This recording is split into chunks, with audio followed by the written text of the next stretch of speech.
വരയാടുകളുടെയും നീലക്കുറിഞ്ഞുകളുടെയും ആവാസ മേഖലയായ ഇരവികുളം ദേശീയ ഉദ്യാനത്തിന് 50 വയസ്സ്. 1975 മാർച്ച് 31-നാണ് ആനമുടിയും ചുറ്റുമുള്ള പ്രദേശങ്ങളും ഉൾപ്പെടുന്ന പ്രദേശത്തെ വന്യജീവി സങ്കേതമായി ഇരവികുളത്തെ സർക്കാർ പ്രഖ്യാപിച്ചത്. 1978-ൽ ഇരവികുളം സംസ്ഥാനത്തെ ആദ്യ ദേശീയ ഉദ്യാനമായി മാറി. 1895-ൽ ഈ പ്രദേശം ഹൈറേഞ്ച് ഗെയിം പ്രിസർവേഷൻ അസോസിയേഷൻ സംരക്ഷിത പ്രദേശമാക്കി. 1971-ൽ സർക്കാർ മിച്ചഭൂമിയായി ഏറ്റെടുത്ത ഈ പ്രദേശത്തിന്റെ പ്രത്യേകതകൾ കണക്കിലെടുത്ത് 1975-ൽ വന്യജീവി സംരക്ഷിത പ്രദേശമായി പ്രഖ്യാപിക്കുകയായിരുന്നു. വംശനാശ ഭീഷണി നേരിടുന്നതും ഇന്ത്യൻ വന്യജീവി സംരക്ഷണ നിയമത്തിൽ 1-ാം പട്ടികയിൽ ഉൾപ്പെടുത്തിയിരിക്കുന്നതുമായ വരയാട്, സിംഹവാലൻ കുരങ്ങ്, മാൻ, കാട്ടുപോത്ത്, കടുവ, പുലി എന്നിവയും 15-ലധികം തരത്തിലുള്ള നീലക്കുറിഞ്ഞികളും മറ്റ് അപൂർവ സസ്യജാലങ്ങളും നിറഞ്ഞതാണ് ഇരവികുളം ദേശീയോദ്യാനം. ഇന്ത്യയിലെ ഏറ്റവും ഉയരം കൂടിയ കൊടുമുടിയായ ആനമുടി സ്ഥിതി ചെയ്യുന്നത് ഇരവികുളത്താണ്. പുൽമേടുകൾ, കുറ്റിച്ചെടികൾ, ചോലവനങ്ങൾ എന്നിങ്ങനെ തികച്ചും വ്യത്യസ്തമായ സസ്യജാലങ്ങൾ ഇരവികുളത്തിന്റെ പ്രത്യേകതയാണ്. പ്രധാന വിനോദസഞ്ചാര കേന്ദ്രമായ രാജമല ഇരവികുളം ദേശീയോദ്യാനത്തിലാണ് സ്ഥിതി ചെയ്യുന്നത്. വരയാടുകളുടെ സംരക്ഷണ കേന്ദ്രമായ ഇരവികുളം ദേശീയോദ്യാനം പ്രജനനകാലത്ത് അടച്ചിടാറുണ്ട്. ഇത്തവണ ഫെബ്രുവരിയിൽ അടച്ച ഉദ്യാനം ഏപ്രിൽ 1-നാണ് തുറന്നത്. 2023-ലെ കണക്കെടുപ്പിൽ 128 കുഞ്ഞുങ്ങൾ ഉൾപ്പെടെ 803 വരയാടുകളെ കണ്ടെത്താനായി. 2024-ൽ പുതിയ 144 കുഞ്ഞുങ്ങൾ ഉൾപ്പെടെ 827 വരയാടുകളെ കണ്ടെത്തിയിരുന്നു. ഏപ്രിൽ 1-ന് തുടങ്ങിയ ശേഷം സഞ്ചാരികൾ നല്ലൊരു ഒഴുക്കാണ് കാണാൻ കഴിയുന്നത്.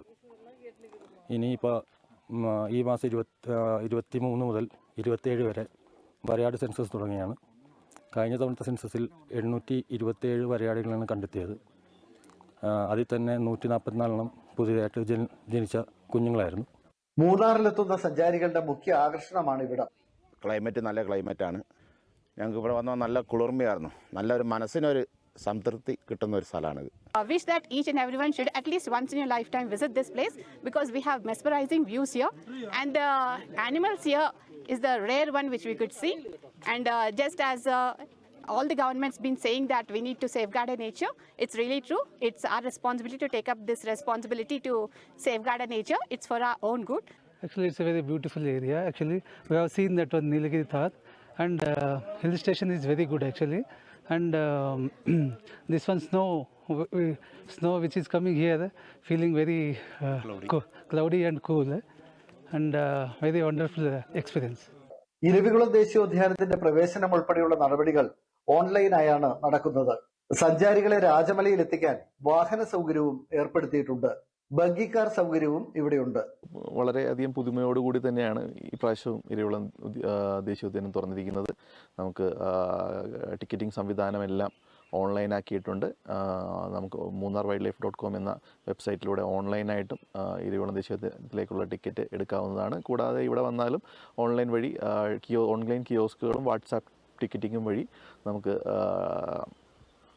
ഈ ദേശീയോദ്യാനത്തിൽ പ്രവേശിക്കാനുള്ള ടിക്കറ്റ് എടുക്കാവുന്നതാണ്.